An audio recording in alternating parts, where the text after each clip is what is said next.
ஆரம்பிச்சோம். அப்ப மாண்புமிகு எடப்பாடியார் வந்து இந்த சாவோடாம அதே போல காவிரி தண்ணியே இல்ல. 35 லட்சம் ஏக்கர் சாகுபடி இடத்துல இன்னைக்கு ஒண்ணு இல்லாம வெந்து போயிருக்கோம். அன்றைக்கு கர்நாடகா தண்ணி உடனே அம்மா ஜெயலலிதா அம்மா வந்து போய் உண்ணாவிரதம் உட்கார்ந்தாங்க. எங்க அண்ணா சமாதியில உண்ணாவிரதம் உட்கார்ந்தாங்க. விவசாயிக்கு தண்ணீர் கிடைத்தது. இன்றைக்கு ஸ்டாலின் ஐயா போய் ஏதாவது பண்ணி அண்ணா பேசாம உட்கார்ந்துருக்காரு. காவிரி பிறந்ததுலேருந்து இங்க வரையும் மாதிரி ஆயிருக்கா காய்ஞ்சிருக்கா காவிரி? இந்த வருஷம் தான் அப்படி போயிடுச்சு. நான் 1 லட்சம் கோடி ரசீது சுப்ரீம் கோர்ட்ல போட்டேன். அரசு சப்போர்ட் பண்ணல. அதே போல டெல்லியிலே நாங்கள் 141 நாள் போராடிய பொழுது எங்கள் உரிமைக்காக பரஞ்சோதி ஐயா ஒரு 70-80 லட்சத்துக்கு சாப்பாடு வாங்கி கொடுத்தாரு. வேற யாராவது கொடுத்துட்டாங்க சொல்லுங்க? கிடையாது.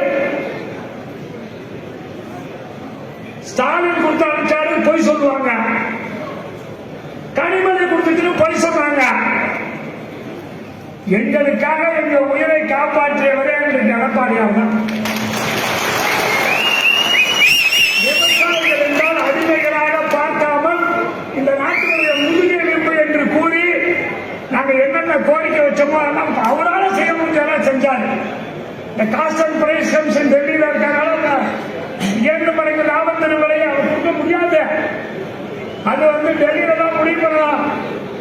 அதுக்கு முயற்சி பண்ணாரு. நிறைய பேர் பேச வேண்டி இருக்குது. அதே போல மனோகர் ஐயாவும் அந்த ஆத்திர விவசாயிக்கெல்லாம் உதவி பண்ணாரு. விவசாயிக்கு உதவி பண்ற இயக்கம் தான் அண்ணா திராவிட முன்னேற்ற கழகம். நம்புகிறோம்.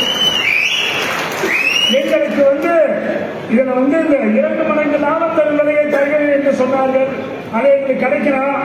40 கிலோ நெல்லுக்கு என்ன விலை உரம் விற்குதோ அதே விலை உரத்தை எங்களுக்கு கொடுக்க சொல்லலாம். 60 வயதில் அனைத்து விவசாயிக்கு 5000 ரூபாய் கொடுக்கணும். அதே போல 1 லட்சம் கோழி இந்த கோதாவரி காவிரி இணைப்புக்கு ஐயா தங்கமணி ஐயா வந்து சொல்லிட்டு வந்தாங்க. அதை வாங்கி கொடுத்தாங்கன்னா ரொம்ப பிரயோஜனமா இருக்கும். தங்கமணி ஐயா வந்து பேசுறாங்க அமித்ஷா கிட்ட. அதே போல நாட்டின் முதுகெலும்பான விவசாயிக்கு வந்து 2 மடங்கு லாபம். விவசாயிகளுக்கு பூச்சி மழை வெள்ளத்தால் வறட்சியால் வனவிலங்கால் பாதிக்கப்பட்டால் இன்சூரன்ஸ் கிடைக்க தனிநபர் இன்சூரன்ஸ் வேணும். அதை அரசாங்கமே எடுத்து நடத்தணும். இயற்கை விவசாயிக்கு தனியாக ஒழுங்குமுறை பண்ணி கூட வேணும். மழை காலங்கள் ஆறுகள் வெள்ள நீரை வாய்க்கால் மாதிரி ஏறிக்கணும். இந்த கதவு முறையெல்லாம் சுத்தம் பண்ணி கொடுக்கணும்.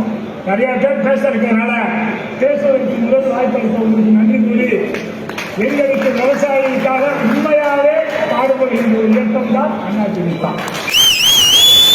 எனக்கு தெரியாது. நான் எனக்கு கஷ்டமா கிடையாது. நான் பிஜேபியோ காங்கிரஸோ திமுகவோ அதிமுகவோ இல்லை. இருந்தாலும் எங்களுக்காக அம்மா வளர்மதி அம்மா விவசாயிக்காக இருக்கும்போது உதவி பண்ணி கொடுத்தாங்க. அதே போல ஜெயக்குமார் ஐயா நிறைய உதவி விவசாயிக்காக பண்ணியிருக்காரு.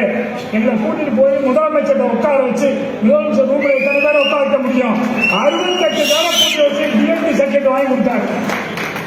மறக்கவே முடியாது என்பதை தெரிவித்துக் கொண்டு எங்களுக்கு பேசுவதற்கு வாய்ப்பளித்த அனைவருக்கும் நன்றி கூறி உடன்படிக்கிறேன். நன்றி, வணக்கம்.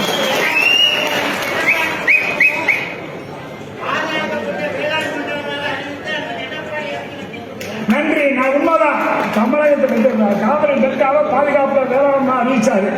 ஆனா இப்படியும் மறுபடியும் வர பார்த்துட்டாங்க. புதுக்கோட்டை மாவட்டத்தில் வருகில் இருக்கக்கூடிய காவிரி வைகை குண்டாறு இணைப்பு திட்ட விவசாயிகள் சங்கம், குறிப்பாக அண்ணன் தனபதி அண்ணன் ரவியன் அவருடைய தலைமையில் வந்திருக்கக்கூடிய அனைத்து விவசாயிகள் மேடையில் வந்து சுருக்கமாக தேசிய தென்னிந்திய நதிகள் இணைப்பு விவசாயிகள் சங்கத்தின் தலைவர் மரியாதைக்குரிய ஐயா ஐயக்கண்டம் அவர்கள் இன்றைக்கு தன்னுடைய இயக்கத்தின் சார்பாக இந்த மனுவை அளித்திருக்கிறார். அதிலே விரிவாக அனைத்தையும் இங்கே